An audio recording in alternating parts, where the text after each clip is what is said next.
পার্কস্ট্রিটের হোটেলে খুনে এবার জালে দুই। ওড়িশা থেকে দুজনকে পাকড়াও, গ্রেফতার করেছে লালবাজারের গোয়েন্দা বিভাগ। 24 অক্টোবর পার্কস্ট্রিটের হোটেলে দেহ উদ্ধার। আপনাদের মনে থাকবে, রুমের বক্স খাটের ভিতর থেকে দেহ উদ্ধার করা হয়। আর সেই খুনের ঘটনায় গ্রেফতার দুজন। ওড়িশা থেকে দুজনকে পাকড়াও। ওড়িশায় পালিয়ে গিয়েছিল এমনটাই কিন্তু পুলিশের তরফ থেকে আগেই জানানো হয়েছিল, তার জন্য তদন্ত চলছিল। এবার পার্কস্ট্রিটে হোটেলে খুনের ঘটনায় জালে দুই। আরো ডিটেল জানাবে অনুপ চক্রবর্তী টেলিফোন লাইনে রয়েছে। অনুপ, কিভাবে কখন পুলিশের জালে দুই অভিযুক্ত? পার্কস্ট্রিটে যে হোটেলের মধ্যে খুনের ঘটনা, সেই ঘটনা একেবারে লালবাজার গোয়েন্দা শাখার পুলিশ তারা কিন্তু একেবারে দুজনকে গ্রেপ্তার করলো। উড়িষ্যা থেকে মূলত গ্রেপ্তার করলো সুকান্ত বেরা, অন্যদিকে সন্তোষ বেরা, দুজনকে গ্রেপ্তার করা হয়েছে এবং ইতিমধ্যেই উড়িষ্যা থেকে তাদেরকে নিয়ে আসা হচ্ছে জানতে পারা যাচ্ছে। মূলত যে গোটা খুনের ঘটনা, সেই খুনের ঘটনায় অত্যন্ত ভাবে কিন্তু এই দুজন এরা জড়িত। পুলিশের পক্ষ থেকে আগেই তাদের টাওয়ার লোকের থেকে শুরু করে সমস্ত কিছু খতিয়ে দেখা হচ্ছিল এবং তাদের গতিবিধি নজর রাখা হচ্ছিল। শেষমেশ কলকাতা পুলিশের পক্ষ থেকে লালবাজার গোয়েন্দা দমন শাখার পুলিশ ইতিমধ্যে দুজনকে গ্রেপ্তার করে এবং সেখান থেকেই কিন্তু একেবারে তাকে কলকাতায় আনা হবে এবং পরবর্তী ক্ষেত্রে আদালতে পেশ করা হবে। কারণ ওই দুই অভিযুক্তের কথা বলা হচ্ছে যে খুনের ঘটনা, যে হোটেলের মধ্যে খুনের ঘটনা ঘটেছিল, যে পরবর্তী ক্ষেত্রে শ্বাসরোধ করে যে খুনের তথ্য উঠে এসেছিল এবং গোটা ঘটনা কিন্তু পুলিশের পক্ষ থেকে যখন খতিয়ে দেখা হচ্ছিল এবং অভিযুক্তদের যখন টাওয়ার লোকের থেকে শুরু করে সমস্ত কিছু দেখা হয়, শেষমেশ দেখা যায় উড়িষ্যার একটি জায়গায় তারা গা ঢাকা দিয়ে রয়েছে এবং সেখান থেকেই পুলিশের পক্ষ থেকে দুজনকে গ্রেপ্তার করা হয়েছে এবং কলকাতায় আনার পরবর্তী ক্ষেত্রে আদালতে পেশ করে হেফাজতে নিয়ে খুনের মূলত কারণ থেকে শুরু করে গোটা বিষয় যে ঘটেছিল সেই বিষয় কিন্তু পুলিশের পক্ষ থেকে খতিয়ে দেখা বলে এমনটাই স্পষ্ট করা হচ্ছে। অনুপ, খুনের মোটিভ কি ছিল, খুনের কারণ কি এক্স্যাক্ট, এ বিষয়ে কিছু জানা যাচ্ছে? দেখো, দুই অভিযুক্ত যখন গ্রেপ্তার করা হয়েছে, তাদেরকে গ্রেপ্তার করার পরবর্তী ক্ষেত্রে খুনের যে কারণ ছিল মূলত সেই কারণগুলো পুলিশের পক্ষ থেকে হেফাজতে নেওয়ার পরবর্তী জিজ্ঞাসাবাদ করা হবে। যদিও খুনের যে কারণ পুরনো কোনো শত্রুতা থাকতে পারে, যার জেরেই কিন্তু গন্ডগোলের সূত্রপাত এবং সেখান থেকে এই খুনের ঘটনা ঘটেছিল বলে এমনটা পুলিশ প্রাথমিকভাবে মনে করছে। কিন্তু এই খুনের ঘটনার পিছনে আরো কি রহস্য রয়েছে সেগুলো কিন্তু একেবারে পুলিশের পক্ষ থেকে হেফাজতে যখন এই অভিযুক্তকে নেবে তারপরে জিজ্ঞাসাবাদে আরো ব্যাপার পুরো বিষয়টি স্পষ্ট করবে। বেশ।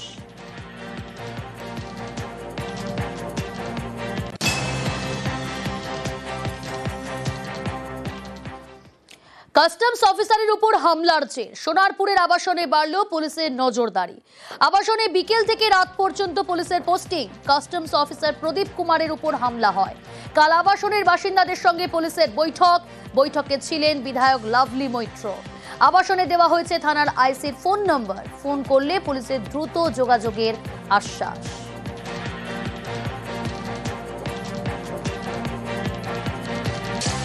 সেফটি নিয়ে কথা আমাদের যেটা হয়ে গেছে, দুর্ঘটনা খুবই খারাপ হলো, এটা হওয়া উচিত। ম্যাডামও সে কথা বললেন, আইসি সাহেব কথা বললেন, বাট একটা সেফটি যে ব্যাপারটা প্রশাসনে রয়েছে, আইসি অফিসার রয়েছেন, ম্যামও ছিলেন, একটা অ্যাসুরেন্স দিয়েছেন কি আর মানে সেফটি ব্যাপার যেটা রয়েছে সবার আমাদের কনসার্ন, সেটা একটু উনি দেখবেন, ভালো করে দেখবেন। একটু পেট্রোলিং ব্যাপারটা যেটা আছে অনেকটা বেশি করে কন্টিনিউ থাকবে হয়েছে।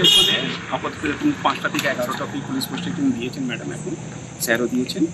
আপাতত আর শুনেছি কি খুব তাড়াতাড়ি একটা আমাদের থানা যেটা আছে রাজপুরে শিফট হচ্ছে অ্যাজ সুন অ্যাজ পসিবল, তো একটু কাছাকাছি হলে ভালো হবে। ভবিষ্যতে যাতে এরকম ঘটনার পুনরাবৃত্তি আর না হয় সেটাই ওনাদেরকে বলা এবং ওনাদের সঙ্গে সবসময় প্রশাসন আছে, লোকাল যারা জনপ্রতিনিধি তারাও আছে এবং আগামী দিনে ওনাদের ভয় পাওয়ার কোনো কারণ নেই বা নিরাপত্তাহীনতায় ভোগার মতো কোনো কারণ নেই। প্রশাসন যা যা পদক্ষেপ নিয়েছে সেটা ওনাদের সঙ্গে প্রশাসন শেয়ার করেছে। পোস্টিং রয়েছে পুলিশ এবং তাছাড়াও সোনারপুর থানার তরফ থেকে পেট্রোলিং চলে। কারোর কোনো সমস্যা হলে আগামী দিনে এটাই রিকোয়েস্ট করব, সাথে সাথে আপনারা প্রশাসনকে জানান, প্রশাসন অবশ্যই পদক্ষেপ নেবে। এসআইআর ঘোষণা হতে সিএ ক্যাম্পে ভিড়। বাংলাদেশ থেকে আসা হিন্দু শরণার্থীদের মধ্যে সিএর ফর্ম ফিল আপের হিড়িক। সকলেই চান দ্রুত নাগরিকত্বের আবেদন জানাতে। আমরা ফর্মটা ফিল আপ করে রাখলাম, যখন আমাদের বাড়িতে যে এসআইআর করতে যাবে তখন আমরা এই অ্যাপ্লাই করা এটা দেখাবো। এতে তো মানুষের খাওয়া ঘুম নাই। একে বাংলাদেশ থেকে বাবার সম্পত্তি ছেড়ে আমরা এই দেশে এসেছি, এখন দেখছি আরো বিপাকে পড়েছি। মঙ্গলবার থেকে এরাজ্যে শুরু এসআইআর, ভোটার তালিকায় বিশেষ নিবিড় সংশোধন। এসআইআর শুরু হতেই ভিড় বেড়েছে সিএএ ক্যাম্পে। সিএএ নাগরিকত্ব সংশোধনী আইন। এই আইনের মাধ্যমে ভারত সরকার নাগরিকত্ব দেয় প্রতিবেশী দেশ থেকে আসা অমুসলিম শরণার্থীদের। সিএএ ক্যাম্পে গিয়ে ফর্ম ফিল আপ করে নাগরিকত্বের আবেদন করা যায়। এসআইআর ঘোষণার পর এই ফর্ম ফিল আপের হিড়িক পড়েছে ক্যাম্পগুলিতে। ভারতের নাগরিকত্ব পেতে ফর্ম ফিল আপ করছেন বাংলাদেশ থেকে আসা হিন্দু শরণার্থীরা। আমরা যে ফর্মটা ফিল আপ করে রাখলাম, যখন আমাদের বাড়িতে যে এসআইআর করতে যাবে তখন আমরা এই অ্যাপ্লাই করা এটা দেখাবো। আমরা বলবো যে ধর্মীয় কারণ ওখান থেকে অত্যাচারিত হয়ে আমরা এখানে এসেছি। বাংলাদেশে আমাদের কোনো প্রমাণ নেই, কিন্তু বাংলাদেশে যেখানে থাকতাম সেখানকার ঠিকানা তো অবশ্যই আছে। আমরা বাংলাদেশ থেকে এসেছি রাতের অন্ধকারে পালিয়ে ধর্মীয় কারণে। এখানে ভারত সরকার আমাদেরকে নাগরিকত্ব দিচ্ছে, তার কারণে আমরা এখানে নাগরিকত্ব করতে এসেছি। এসআইআর ঘোষণার পর আশঙ্কায় মতুয়ারা। পশ্চিমবঙ্গে শেষবার এসআইআর হয়েছিল 2002 সালে। নির্বাচন কমিশনের হিসেব অনুযায়ী 2002 এর পর উত্তর 24 পরগনায় ভোটার বেড়েছে প্রায় 58%। এর মধ্যে বড় অংশ মতুয়া। সিএ এর মাধ্যমে নাগরিকত্বের আবেদন করলেও প্রয়োজনীয় নথি জোগাড়ের সমস্যায় পড়তে হচ্ছে বলে অভিযোগ অনেকের। এতে তো মানুষের খাওয়া ঘুম নাই। এই টেনশনে একে বাংলাদেশ থেকে বাবার সম্পত্তি ছেড়ে আমরা এই দেশে এসেছি, এখন দেখছি আরও বিপাকে পড়ি। আমাদের আধার কার্ড আছে, প্যান কার্ড আছে, সব কিছু আছে, থাকতেও কিন্তু আমরা এখন ভীষণ দুশ্চিন্তার ভিতরে দিন কাটাচ্ছি। যখনই ইলেকশন আসে তখনই ওরা জমা করে কাগজপত্র নেয়। বেশ কয়েকবারই করেছি। আমরা বাংলাদেশ থেকে আসি, বাংলাদেশের ঠিক ঠিকানা দিয়ে কোর্টে বিটি সব নিয়ে আসি। আমি জমা করতে গেছি, বলছে সে দেশের কাগজ লাগবে। সে দেশের কাগজ তো আমার নেই, আমি কোথায় পাবো? চিন্তিত আছি। ট্রেকিং যখন আসবে দেশে তখন আমি ওই দিয়ে দেবো, যদি গ্রহণ করে আমাকে, করলো, না করলে আর আমার করণীয় কিছু নেই। নিউজ 18 বাংলা। দক্ষিণ দমদমে বেদিয়াপাড়ার ঘটনার দিকে নজর রাখি। প্রথমে রাস্তায় পুড়িয়ে খুনের চেষ্টা, তারপর এফআইআর থেকে মূল অভিযুক্তের নাম বাদ দিতে হুমকি। এ নিয়ে স্থানীয় তৃণমূল কাউন্সিলরের বিরুদ্ধে ব্যারাকপুর পুলিশ কমিশনারেটে অভিযোগ আক্রান্তের পরিবারের। চাপে পড়ে কাউন্সিলরের সুর বদল। 5,000 টাকা দিয়ে কি বলেছে? এই নামটা বলবি না, বাগানের নাম বলতে বারণ করেছে।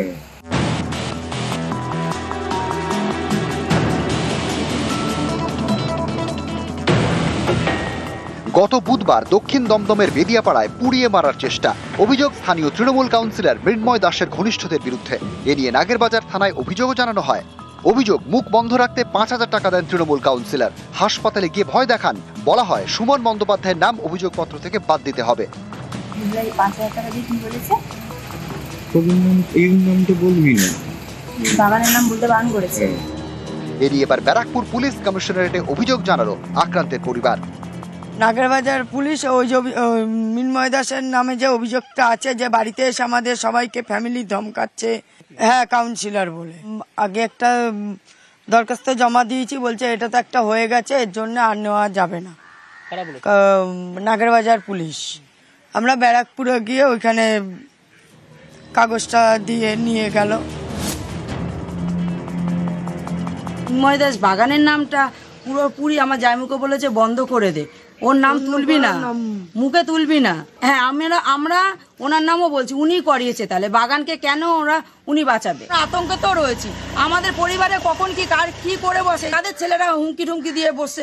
আমরা এখন কাদায় পড়েছি, 26-এ দেখে নেবো এইসব বলছে, তাহলে আমরা ভয় নেই।